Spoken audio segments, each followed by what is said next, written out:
আমি ছোটবেলা থেকে বাইকের প্রতি অ্যাডিক্টেড ছিলাম।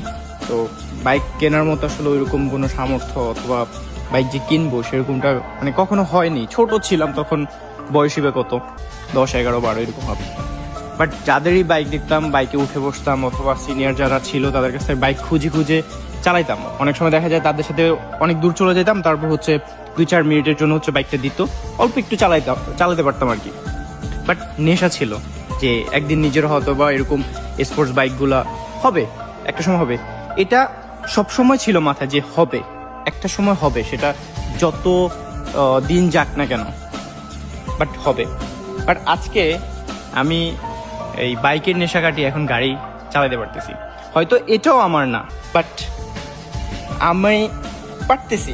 কারণ যখন বাইক ছিল তখন বাইক ছিল না, তখন যে বাইক কেনার যে নেশাটা ছিল সেটা হয়েছে আলহামদুলিল্লাহ। আর এখন গাড়ি কেনার সামর্থ্য হয়েছে আলহামদুলিল্লাহ, বাট অনেক কিছু চিন্তা করে দেখা যায় যে কেনা হচ্ছে না, তবে কেনা হবে ইনশাল্লাহ। এখন গাড়িটা এমন না যে গাড়িটা আমি চালাচ্ছি বা ভাড়া মারতেছি, বিষয়টা এরকম না। এটা আমি পার্সোনাল ইউজের জন্যই চালাইতেছি। কিন্তু স্বপ্ন ছিল যে হবে, হয়তো হ্যাঁ আমার বাবার অনেক কোটি টাকা আছে, বাট আমার না।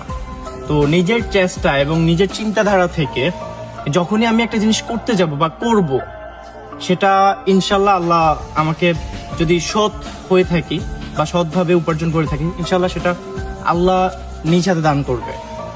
আর স্বপ্ন থাকতে হবে। আসলে স্বপ্ন ছোট করে দেখার থেকে স্বপ্ন বড় করে যখন দেখবেন, তখন দেখবেন যে সেটা আজ হোক, কাল হোক, 10 বছর পরে হোক, সেটা পূর্ণ পাবেই।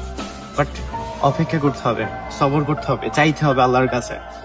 সেটা একদিন একদিন মিলবেই, আপনার কাছে আইসা সেটা ধরা দিবেই। তো বিষয়টা এরকম আর কি, যে বাইকের নেশা কাটিয়ে এখন গাড়ি চালাচ্ছি। বাট বাইকের নেশা সেটা পূর্ণ হয়েছে আলহামদুলিল্লাহ। বাট গাড়ির যেই নেশাটা সেটাও হবে একদিন না একদিন, ঠিকই হবে। তবে স্বপ্ন থাকতে হবে, স্বপ্ন বড় করে দেখতে হবে।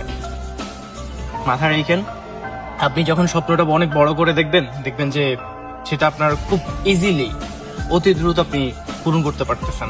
আপনি যে কোনো কিছু করবেন সেটা তো অবশ্যই আপনার লক্ষ্য থাকতে হবে। লক্ষ্য ছাড়া গন্তব্যে পৌঁছানো পসিবল না। লক্ষ্য ঠিক রাখুন, গন্তব্যে একদিন ঠিকই পৌঁছে যাবেন।